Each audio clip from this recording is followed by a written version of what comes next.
ジオン公国軍の新型機で赤い機体にアズナブルが登場し、アムロレイが登場するガンダムと死闘を繰り広げる。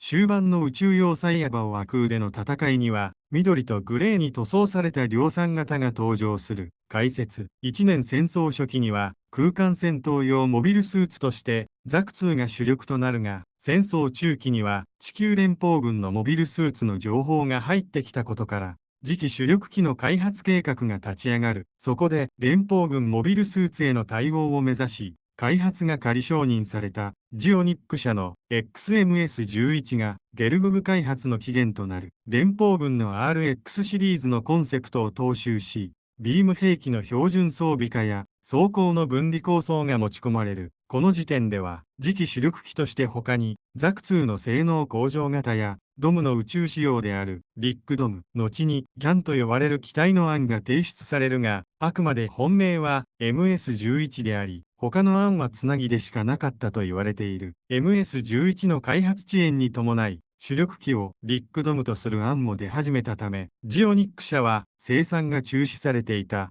MS-06R1 円を回収した MS-06R2 項。機動型ザク2 R2 型に MS-11 用ジェネレーターを搭載し、共作機として世に送り出している。しかし MS-06R には一部の性能こそビッグドムを凌駕するものの、総合性能では劣っており、MS-11 完成までのつなぎとしてビッグドムが採用される。その後、MS-06R2 の技術をフィードバックして、MS-11 の開発が進められるが、11のナンバーは他の宇宙船、特殊機に移され、途中から形式番号は MS-14 に変更されている。本機は基本設計をジオニック社、スラスターなどの推進部をチマット社、熱核反応炉も同社とする資料もある。ビーム兵器の開発を MIP 社と各分野における有力企業が請け負ったことにより、ジオン公国軍が総力を挙げて開発した機体となっている。また、統合整備計画による企画共有化が3社の技術提携を生み、その成果が本機に生かされている。なお、ビーム兵器の開発は、機体完成よりも3ヶ月遅れている。試作1号機は、クリームイエローの視認塗装が施されて、月面グラナダ基地での各種機能試験に参加。ギャンに圧倒的な大差をつけ、次期主力モビルスーツとして正式採用される。数値上の機体性能は、ガンダムと同等以上と破格の高性能を誇っており、量産があと1ヶ月早ければ、1年戦争の行く末が変わっていたかもしれないとも評された。本機の一般的なカラーリングは、胴体がグリーン、頭部及び手足はグレーの塗色になっている。各部解説、頭部、構造はザクのものを高密度化小型化したものと言える。格闘戦での耐久性を考慮し、パイプは内装式となった胴体部。内部には水陸両用機や MS-06R2 用のジェネレーターをベースに、新型の冷却機関を搭載。ビーム兵器の連続使用が可能となっている。腕部、駆動機関はザクと同等のものを小型化高速化し、反応速度を高めている。陸上戦も想定されていたため、前腕部にはジェットエンジン補助推進システムが内蔵されている。ただ、宇宙での戦闘ではデッドウェイトとなったため、追加装備や防御装備に換装される機種もあった。スラスターは用具スカート内、脚部フレア内に設けられている。熱核ジェットエンジンは大気圏内ではジェットエンジンとして機能し、その際には腰部前周に設置されたエアインテークより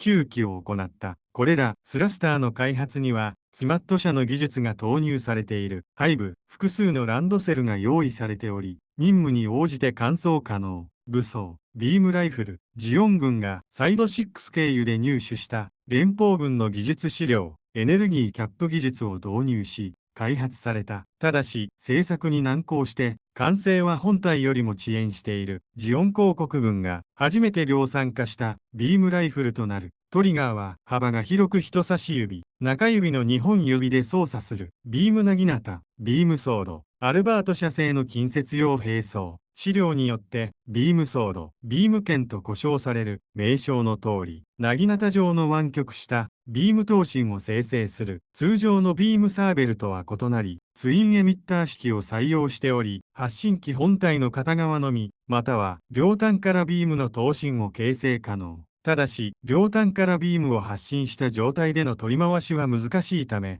片側のみで使用されることが多かった。なお、テレビ版第38話では、発光も発熱もしない実体験として描写されており、シャア専用機がガンダムのビームサーベルをグリップでも受けていた。シールド、ゲルググ用の防御兵装として、標準的なシールドで手持ちまたは背部のコネクターに装備する MA08、ビグザムなどの技術流用による対ビームコーティングにより実体弾に加え、ある程度のビーム兵器を防ぐことができた。なお、標準のカラーリングは、紫紺に山吹色の縁取り、その他、出力を水力に回すため、ビームライフルの代わりに、ドムのジャイアントバズや、ザク2の MMP80 マシン、ガン、ロケットランチャーなど、介護管制を完備していることから、様々な武装を運用できる。詳細。高性能だった本機が十分な実績を残せなかった理由については、実戦配備は熟練パイロットの不足した戦争末期であり、多くが学徒動員の新兵によって操縦され、その真価を発揮することができなかったためと語られている。また、ザク2を愛機としていたシャアは、テキサスコロニーにてガンダムに敗れた時には、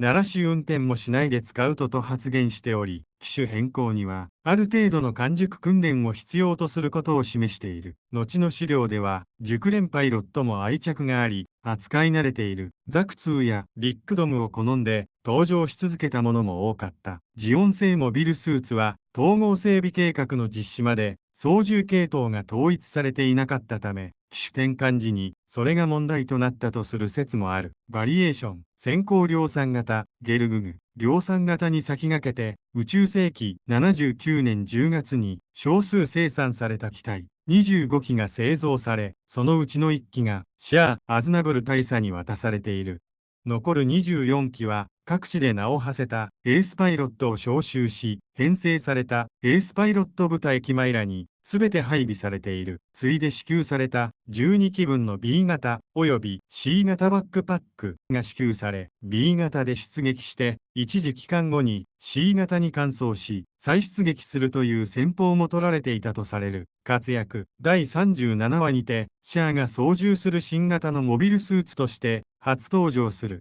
この機体は、シャア専用の意味合いもあり、赤メインのカラーリングだった。第38話では、テキサスコロニーにて、ガンダムと激しい戦いを演じるが、機体を損傷して後退している。その後、エルメスと共に数度出撃しており、第41話で、シャアの機体は右腕を切られ、エルメスも失って撤退を余儀なくされる。シャアの機体はほとんど戦果を残せず、ガンダムにも敗退続きで終わっているが、これには戦いの中心がむしろガンダム対エルメスに移っていたこと、ガンダムがパイロットの急速なニュータイプ能力の成長や、それに対応したマグネットコーティング処置により、怪物的な反応速度を得ていたこと、さらには乱入してきた敵機を攻撃しようとしたが、実枚セイラマスが乗っていることに気づいた。シャア自身が致命的な隙を晒したことなどが理由として挙げられる。パーソナルカスタム機、シャア・アズナブル専用機、シャア・アズナブル大佐が登場する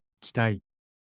B 型及び C 型バックパックを装備していない基本仕様であるため、MS14X 指揮官用ゲルググとされて区別されている。一部資料では、本機を YMS14A としたものもある。カラーリングは、これまでのシャア専用機とほぼ同じ。大きな特徴として、赤海に使用されているものと、同種のレーダー吸収素材が、塗料に用いられ、ゲリラ戦に対応したステルス性の高い機体となっている。その効果は必ずしも満足のいくものではなかったが、ミノフスキー粒子化では十分だったという。さらに、ペズン計画で得られた局地専用モビルスーツのデータをもとに、各パーツのユニット化も推し進められ、整備性や保守性はザクに匹敵するレベルまで引き上げられている。ゲルググ量産型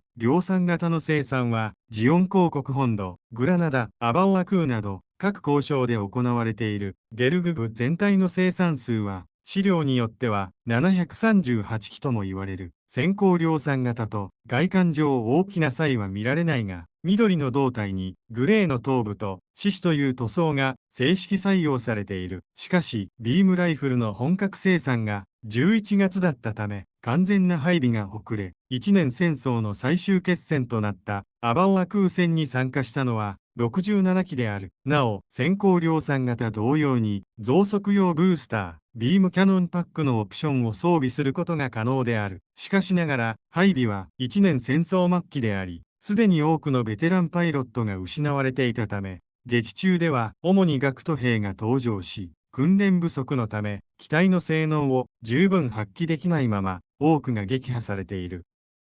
チャンネル登録、高評価お願いします。